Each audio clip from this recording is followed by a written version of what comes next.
बशीरुद्दीन साहब का इस्तीफ़ा रायचूर की सियासत का एक ब्रेक थ्रो है, या उसको बजा तौर पे कहा जाए तो रायचूर की सियासत का एक ज़लज़ला है।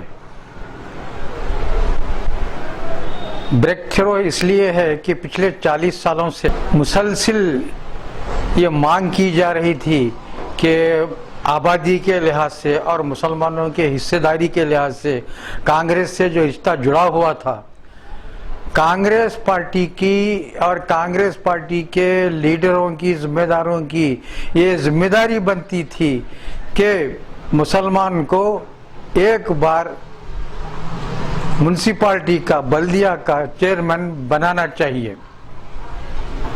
कांग्रेस के लीडरों की जिम्मेदारी वो जानते और मानते हुए भी इस बात को नजरअंदाज कर रहे थे, नेग्लेक्टेड थे या नेग्लेक्ट कर रहे थे। फिर भी किसी ना किसी शक्ल में, किसी ना किसी गोशे से बात आती थी सामने, लेकिन कांग्रेस के लोग जो अपने आप को कांग्रेस का रहनुमा, लीडर और कांग्रेस के मुखंडर कहते हैं, वो अपनी जिम्मेदारी निभाने में बुरी तरीके से नाकाम हो गए। नाकाम होने के बावजूद भी उनको किसी किस्म का कोई एहसास नहीं था, क्योंकि उनको आसानी से दूसरे नंबर के मुसलमान अवेलेबल थे, उससे बहुत खुश थे कि हमारा काम बन रहा है और आगे बढ़ रही है बात। जलजला इस वास्ते में आया कि एक ईमानदार आदमी जो अपने लिए नहीं, अपनी जात के लिए नहीं, या अपने फायदे के लिए या अपनी गर्ज के लिए नहीं, मुसलमानों का, मिल्लत का मामला था, मुसलमान को एक बल्दिया का सदर बनाने का इशू लेकर जो इस्तीफा दिया है, ये बड़े बड़े लोगों की नींद हराम हो गई है और मजबूर हो गए वो साजिद समीर को लेकर प्रेस कॉन्फ्रेंस करने के लिए। उनको अपनी पोजीशन का एहसास हो गया कि हम क्या खिलवाड़ कर रहे हैं और हम क्या कर रहे हैं, सियासत कैसा करना चाहिए और सियासत में मुसलमानों का मुकाम क्या है। मुसलमानों के बगैर सियासत कोई सियासत नहीं है। सियासत बाकी है हिंदुस्तान में तो मुसलमानों की वजह से है। यह और बात है कि मुसलमानों के पास जो होना चाहिए, झूठ का, सच का, लूट का पैसा नहीं है। इसकी वजह से मुसलमान को बनाया नहीं गया। जब बनाने का वक्त आ गया तो लोग अपने अपनी गर्ज में लिए, यहां तक कि पैसे नहीं लेने वाले भी 20 लाख रुपए लिए हैं। ये तो बहुत शर्मिंदगी की बात है। फिर मुसलमान बराबर इलेक्शन में मुसलमानों की ओर से आते। क्या एमपी का इलेक्शन मालूम नहीं है उनको? टीपू सुल्तान रोड के जब डब्बे खुले तो जीतने का मौका आया था एमपी साहब को, वरना हार चुके थे। क्या ये मुसलमानों की देन नहीं है? इस जलजले से कांग्रेस के जिम्मेदार लोग, कांग्रेस के जो अपने आप बोलते हैं जिम्मेदार लोग, जो एमपी हैं, एमएलए हैं, उनको ये एहसास होना चाहिए कि अंदर क्या हो रहा है। ये बयान देना बहुत आसान है, किसी के आने से, किसी जाने से पार्टी को फर्क नहीं पड़ता। ये किसी के आने जाने से नहीं, बल्कि मुसलमानों के मुद्दे को लेकर किसी का आना जाना बहुत अहम मसला रखता है। ऐसे मसले को जब तक कि आप एहसास नहीं करेंगे, उसके मसले का जवाब हल तलाश नहीं करेंगे, तो यह मसला जूंगा तू बाकी रहेगा। अगर वैसा नहीं था तो फिर प्रेस कॉन्फ्रेंस कराने की क्या जरूरत थी? साजिद समीर को प्रेस कॉन्फ्रेंस क्या डर कर कराए या हकीकत बताने के लिए कराए?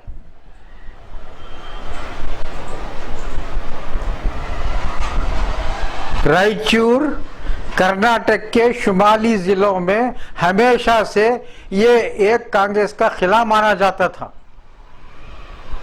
आज उस किले में मुसलसिल किसी न किसी शक्ल में पोल्यूशन पैदा होकर आज लोग 20-20 लाख रुपए लेकर अपने आप को क्या बेच रहे हैं या खामोश हो रहे हैं। ये बात साबित हो चुकी है, यह साबित की जा सकती है। पैसे के साथ गेम खेला गया है, मुसलमानों को बनने नहीं दिया गया। क्या पैसा अहम है या तुम्हारी सियासत अहम है?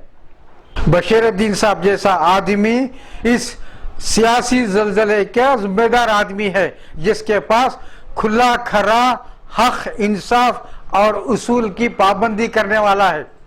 वो ना साजिद समीर की मुखालिफत में रिजाइन करे, ना साजिद समीर की तायद में रिजाइन करे।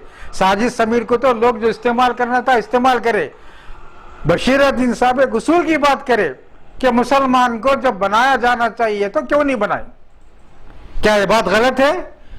सारे मुसलमान रायचूर के इस वक्त सिवाय चंद लोगों के जो तुम्हारे जरखरीद गुलाम है, पूरा का पूरा रायचूर का मुसलमान इस वक्त बशीर साहब के साथ है। और ये ढकी छिपी बात नहीं है, उन लोगों को अच्छी तरीके से इस बात का एहसास है, इसलिए साजिद समीर की प्रेस कॉन्फ्रेंस कराए, साजिद समीर के जरिए बोलने लगाए कि मुसलमानों का बढ़ता हुआ मिजाज मुसलमानों के जज्बात को किस तरीके से ठंडा करें, क्योंकि हमको फिर दोबारा उनके पास जाना है। ये कांग्रेस का कल्चर रहा है, रायचूर के कांग्रेस का कल्चर रहा है, एक ताकतवर आदमी को, एक मजबूत आदमी को हराना इनका कल्चर है। राजा वेंकटप्पा नायक को कौन हराए? यही कांग्रेस वाले हराए। क्या ये तारीख नहीं है? राजा वेंकटप्पा नायक हारने वाले आदमी थे, खुद कांग्रेस वाले हराए। क्यों? कांग्रेस वाले नहीं चाहते थे राजा वेंकटप्पा नायक जीत कर आना। एक उसूल परस्त आदमी, एक ताकतवर आदमी जीत कर नहीं। कब तक चलेंगे ये रायचूर की कांग्रेस में? कब तक चलेंगे? मैं एक वकील की हैसियत से, समाजी इंजीनियर होने के नाते, सोशल इंजीनियर होने के नाते, माशरे का एक जिम्मेदार होने के नाते मुसलमानों की तरफ से इस बात का यकीन चाहता हूं कि आप कब तक खिलवाड़ करेंगे या कब तक इस तरीके से मुसलमानों को धोखा देते रहेंगे। ये खुलेआम धोखा है। वादा करते हैं तो वादा वफाई कीजिए। कोरतलाल साहब के पास खानखा में जब फंक्शन होता है तो मुसलमान को बनाने का दावा किया जाता है। क्या भूल गए आप? वो लोग वो जुबान भूल गए, वो लहजा भूल गए, वो मौका भूल गए? फिर किस बुनियाद पर बोले थे आप कि मुसलमान को रायचूर के म्युनिसिपालिटी का सदर बनाया जा सकता है? जब आप कहते हैं तो अमल क्यों नहीं करते? जब वक्त आता है तो मुकर क्यों जाते? बदल क्यों जाते? बदल कर साजिद समीर को कुर्बानी का बकरा क्यों बनाते? साजिद समीर के बयान से मुसलमान खुश होना है, ना खुश होना नहीं है। बशीरुद्दीन साहब का इस्तीफा मुसलमानों के लिए बहुत अहम है। बशीरुद्दीन साहब मुसलमानों को यह एहसास दिलाना चाहते हैं कि कांग्रेस अगर सही तरीके से सियासत नहीं करती है तो कांग्रेस आने वाले दिनों में बुरे नतायज भी भुगतना पड़ेगा। बशीरुद्दीन साहब जो भी किए हैं ये कांग्रेस के जिम्मेदारों को आंख खोलना चाहिए। रायचूर ही नहीं बल्कि बेंगलुरु और दिल्ली के कांग्रेस के लीडरों को भी ये बात दिल्ली तक जाना चाहिए कि हम अगर मुसलमानों से खिलवाड़ करते हैं हमको क्या करना चाहिए। क्या आपको उत्तर प्रदेश याद नहीं है? पिछले 20 सालों से कांग्रेस नहीं उभर सकी जहां पर मुसलमान आबादी ज्यादा है। उत्तर प्रदेश में कोई मुकाम बना सके?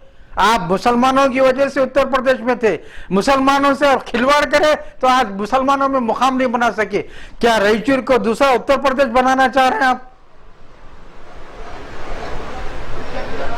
राजा वेंकटप्पा को हराना आसान है, मुसलमानों को धोखा देना आसान है, मुसलमानों के साथ खिलवाड़ करना आसान है। ये आपके मशगले हैं।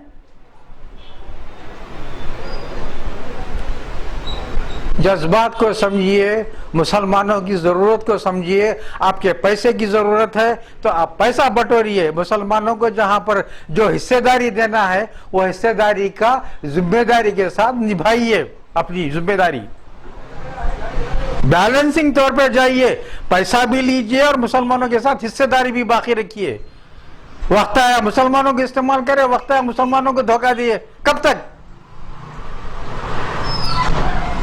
बशीरुद्दीन साहब जैसे लीडर के मैं और रायचूर का मुसलमान मशहूर हैं कि उन्होंने रायचूर की सियासत में, कांग्रेस कल्चर में एक ब्रेक थ्रो लाए हैं। एक जलजला आया है, इस जलजले से कांग्रेस के लोग अपने तौर पे परेशान हो चुके हैं। तो परेशानी ही थी जो साजिद समीर की प्रेस कॉन्फ्रेंस हुई। मैं चाहता हूं कि रायचूर के मुसलमान बशीरुद्दीन साहब का दिल जान हर लिहाज से साथ दें और आने वाले दिनों में बशीरुद्दीन जैसे और बहुत से लीडरों को पैदा होने का, बशीरुद्दीन जैसे लीडरों को अगर हैं तो उनका साथ देने का अखलाकी तौर पे, कानूनी तौर पे, मैं अखलाकी और कानूनी तौर पे लोगों का साथ देने के लिए तैयार हूं। ऐसे लोगों की हमारे पास सख्त जरूरत है। बशीरुद्दीन साहब काला कौवा नहीं है बल्कि एक हरा तोता है और ऐसे हरे तोतों की मुसलमानों में सख्त जरूरत है। मैं चाहता हूं कि मुसलमान हरे तोतों को तलाश करे, काले कौवों को नहीं।